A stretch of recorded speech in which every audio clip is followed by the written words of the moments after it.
most Igbos believe that they are descending from one of the lost tribes of Israel. At the time they were moving towards Canaan, and they are calling themselves the Jews of Nigeria. Most people outside don't believe a thing about it, but they don't even give the case a minute. They just dismiss it with a wave of hand. But it's a mistake. Actually, it should be studied. And 2 or 3 scholars from the West, actually, Germany, Switzerland, have studied the Igbo Jewry and published about it. But what they have done is visit the actual and current synagogues in Igbo land and interviewed those people, asked them how they came about deciding to convert to Judaism, because that's what happened. Some 30, 40 years ago, there was no synagogue in Igbo land. It didn't exist. People were saying, yeah, I know we are Jews, but that was about it. They were either traditional worshippers or Christians. And in the last 20, 30 years, synagogues have sprung all over the place. I don't know exactly why, but they are now practicing Jews that are Igbo, and a number have actually emigrated to Israel. Their DNA has been studied by the rabbinic authorities in Israel, and their case was dismissed, saying, okay, if you want to convert, that's okay for you, but you cannot prove that you come from a Jewish tribe. And the reason they cannot prove it is because it is a lot older than one can remember, and obviously there was a lot of intermarriage, so their DNA cannot probably trace it. But one thing that has never been studied actually, and that I embarked upon, that I'll continue, is just embryonic at the moment, is the study of traditional Igbo religion, comparing it with the Torah. And you find out that especially the books of Leviticus and Deuteronomy give an indication of the close proximity of traditional religion and culture with the Bible, the Old Testament, the Torah.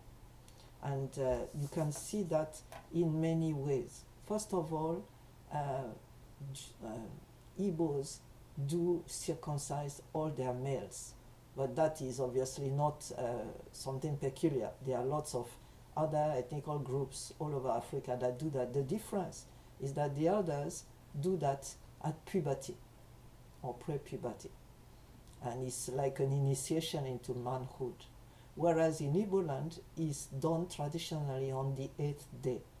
So before, of course, it was done by traditional people in the village, and at the time I delivered my children, I had 2 boys, and that was done by the hospital. Normally, when you deliver a boy, immediately the hospital offers you an appointment for circumcision, because it's done on the 8th day. And obviously now Jews, Igbos that are abroad, outside Nigeria, have some difficulty performing that rite because it's not done, and they sometimes fail to see why they should do it. But in Igbo land, it's unheard of that you can have a boy that is not circumcised. It's like one of these abominations, and people will pester you until you do it. The second thing that we see is the practice of the levirate marriage.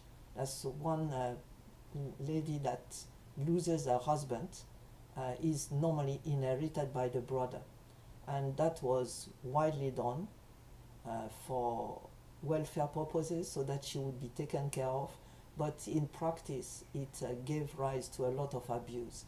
And then also women that were already educated, that had good jobs, when losing their husband, were not keen to be inherited by some people that may be just like farmers, or not the same kind of people. They didn't see their family life going forward in that way, so they normally refuse, and the practice has gone down now because of that.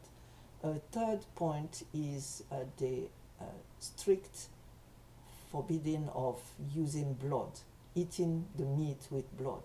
So, for example, when you slaughter a chicken that you are going to eat, because people had chicken in their backyard, you don't buy normally chicken from the market in little town. I'm not talking of big towns.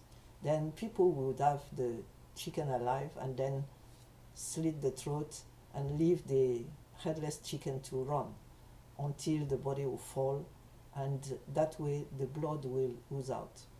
The same with goats. Goats were normally having their throats slit and then hung on a pole so that the blood would go.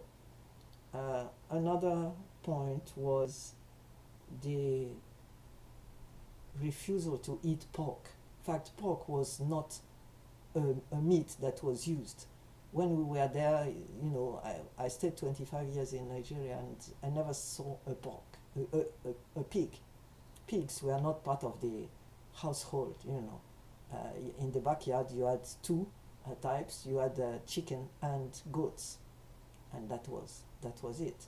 And you go to the market, there's no pork meat. It was not something that people were eating. And at that time where we lived, there was no shop or supermarket.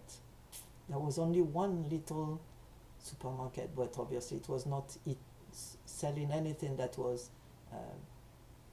having like vegetables or meat or fish was not part of it. So anything that is bought from the market, where there was no cold or frozen meat. And at a point in 1990, I think, one couple came to Nsukka from the coast. They were not Igbos, and they started rearing pigs for sale, for the meat. And nobody wanted to buy their meat because it was completely considered as an abomination. Nobody wanted to eat pork at that time. Another set of laws that you find in total adequation is the law of purity, all the laws of purity. For example, menstruation.